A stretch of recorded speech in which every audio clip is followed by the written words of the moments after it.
Hi, it's Annette Campo with another episode of Opening Doors with Annette. So we are going to be talking about something always, as you guys know, very close to me, which is CARES, the Campus of Hope. Today, I have two great guests. Not only are they personal friends of mine, but they're also founding member, and they serve on the board of directors for CARES, the Campus of Hope. So welcome to Gary and to Ken. Thank you. So we also have to talk about, you're the first time we've ever had two guests on the set. So Great. so you guys are like the OGs now, right? Trendsetters. Love that. So Ken Massey, I have Yes. to use your last name as well so people know who I'm talking to, Sure. is you are one of the founding members of CARES and the Campus of Hope. So tell us a little bit about how that all kind of came about. The founding of CARES was actually an idea that former Mayor Jerry Ellis, myself, and our executive director Todd Lippa had. At the time, there was a small pantry that was at St. Alexander's Church, but due to whatever reasons, they were closing down the church and looking to sell it. But that pantry was still on the site and feeding about 100 people a month. We were having a conversation, literally sitting, having a little breakfast and coffee, and said, there's 100 folks that are dependent on this pantry. We don't want to see them have to go find other places, and just how do we solve that need? Maybe we should take it over. Maybe we should try and plan how we can take that pantry, expand it, make it more functional for our community. And from that simple breakfast and that discussion, we're now at a point where in February, 1,799 individuals received food from that, from our organization. Fighting suburban hunger is a thing that people don't realize that it exists. And sometimes it's almost overlooked because it's in the burbs, right? The suburbs.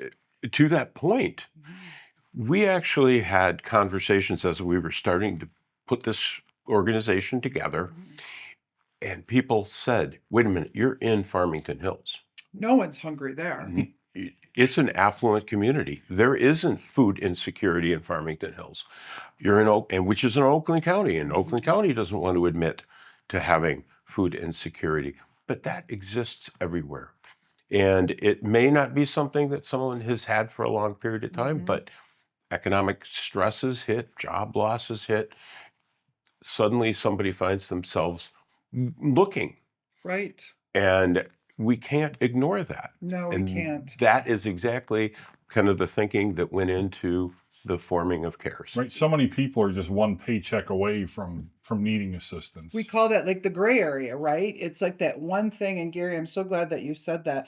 It's that one thing that puts them into that gray area where a car repair, increase in health insurance, I don't know if you guys got gas lately, but I'm paying almost close to $4 a gallon, and I have the big SUV.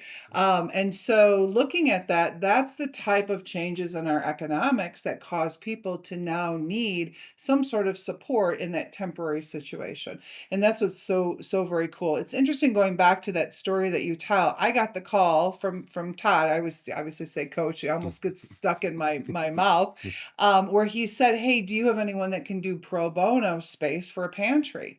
And I still remember that call. And I was like, okay, what you up to, right? And so, well, let me tell you what Jerry, Ken, and I have been talking about, right? And so it's just kind of fun to hear that story. And here we are now, going into literally 7 years. And so approaching that. And of course, Gary came on the scene, which is, Gary and I have been friends. I don't even know how long, Gary. I do, but I'm not saying. Okay. So I have great skincare and they know that. So it's okay to say it's 30 years. 30 years, right? So we met at the JCs. I was in the Muskegon side of Michigan. You were on this side of Michigan at Westland. And of course we came together. And if you're not familiar with what the JCs are, it's literally one of the coolest ways to get leadership experience through community service. And coming from contribution has always been my mantra. So it was my love language instantly. And so Gary and I met, at a conference and just, kicked it around a little bit. And Yeah. all of a sudden I started, realizing I was going to be moving over to Metro Detroit. And who would I call? The three people I know in Metro Detroit, and they're all JCs. Right. So, and of course, as we continue to build out CARES over the years, we've needed to expand the board, right? Leaders within our community that can help us make those decisions, not only today, tomorrow, and in the future. And so inviting Gary onto the board of directors was something that was truly my honor to be able to do. So Gary, tell us a little bit about how you became connected to CARES without mentioning me. They already know that. And why you feel it's so aligned with where you're at. I think it was back, when I was a young kid, my great grandmother used to volunteer with the church all the time. So Oh. I used to go with her like every other weekend. I'd stay the weekend at her house and I'd go with her and volunteer with the church. And that's how it started for me. And then I got involved in the JCs. And one of the reasons I got involved with them was selfish. I had just started my moving company and I was looking to pick up more business as well. We all have that. But once I got into the JCs and started volunteering more and helping more people, it's that warm and fuzzy feeling that they call it, like when you do different projects or whatever, whether it's helping kids or helping the elderly or helping just people in need, to see their smiles on their face and stuff once they see that somebody cares and is helping them. So when I got the call from you about CARES, I'm like, oh, cool. I'd like to check this out. And I actually got to meet with Ken and Todd. Neither one of them, I didn't really know either one of them, but that's who I met with the interview to see if they were going to allow me in to be on the board of directors. Yeah, And, special handshake. and that was like 3 years ago. And I'm Oh proud. my gosh. Yeah, I'm proud to be on the board, and I love it over there. And my wife actually works over there now. So Yeah, I've actually had Kim on the podcast. I'm talking about the market and everything that she does, here at CARES. So it's one thing that I knew introducing Gary to CARES what would happen. First, he pulls his truck in and works with the JCs on a showering event, which means they brought all this stuff for babies, diapers, anything, right? Right. Wipes, food, everything. And then his truck shows up to haul it to CARES. That's like the first step, right? First exposure.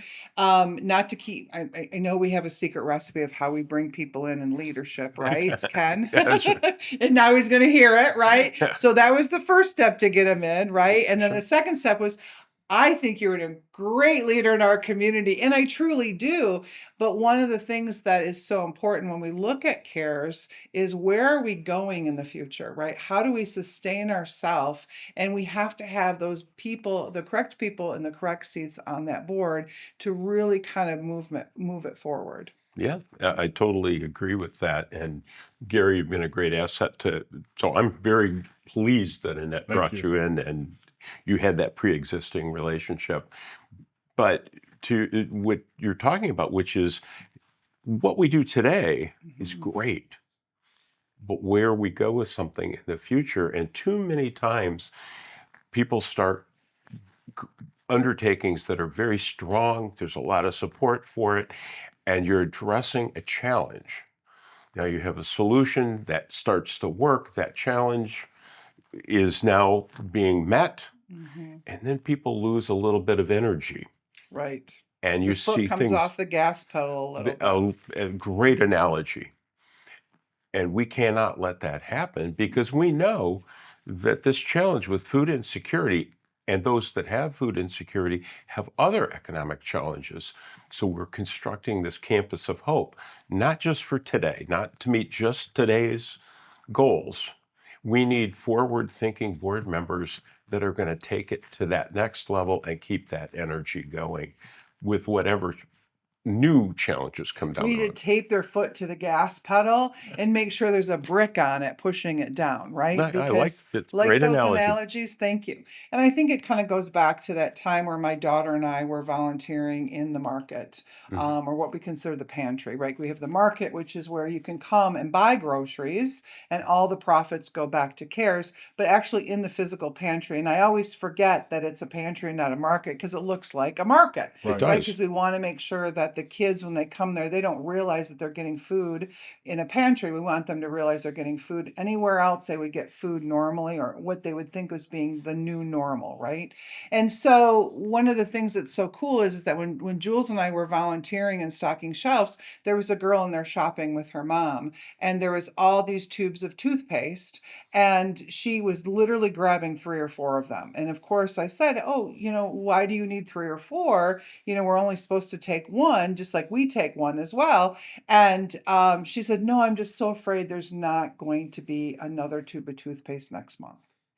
And Wow. that initially became that emotional connection that I had about really what we're doing here, right? Is that we're treating the mindset not only with pride, dignity, and humility and compassion, right? But Hmm. we're also switching their mindset from scarcity to abundance. And when we see that shift happen, it become that light bulb goes off to me, and it's like, okay, wait a second. How do we make sure that that tube of toothpaste is always there for that little girl? Hmm. And it's nice because they get to shop for the products that they use and need, Mhm. where a lot of other locations you come in and they give you a pre-made basket, Right. and there might be stuff in there that your family's not going to use and it might go to waste. You Mhm. literally get to go in there and shop like you're in a market, like you said, and pick the items that you'll use. Yeah, and that's what we have noticed that we do really, really well at CARES. Hmm. We make sure not only, well, your wife participates in that high level, is that there's no food waste. That's the reason why the market now is the market, and of course the pantry serves its purpose.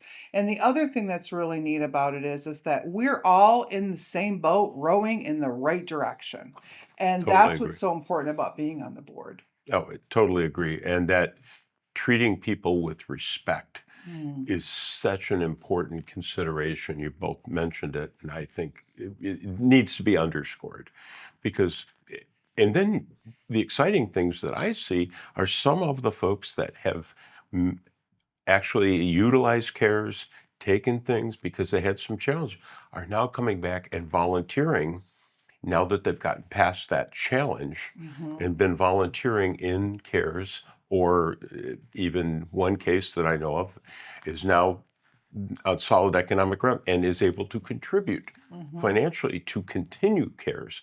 So that mission of respect and support is Mhm. translated very well, and our board members all are on that same page.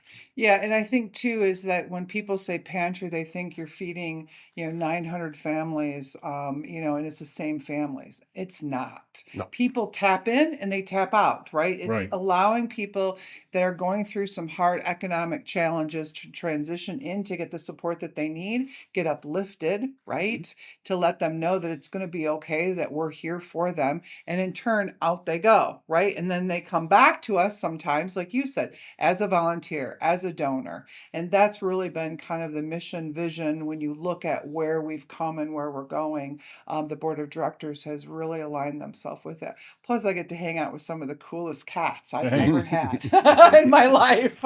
And what's cool over there too is this, out of the hundreds of they're all most, there's like 5 paid staff members at CARES. Right. That's it. And there's literally hundreds of volunteers every month there. And the thing that makes that so great is when you walk in, everybody is always in a good, positive mood because they want to be there. It's volunteer. So everybody's in a great mood. They want to be there. They want to help. They want to help the community. So there's always a smiling face over there to help people out. And I love that. I love that aspect of it. Awesome. Well, thank you both for everything that you do, not only here in the community, but here at CARES Campus of Hope. Personally, thank you so much. Obviously, as well as thank you for being part of my life. Not only have you guys been mentors to me, but to my son, and now my daughter's coming up through the ranks and, volunteering her heart out. And so it's people like you that really make our community the best place to live, work, and just be a part of. So thank you. Oh, Thank you as well. our pleasure. Until the next episode, we'll see you then.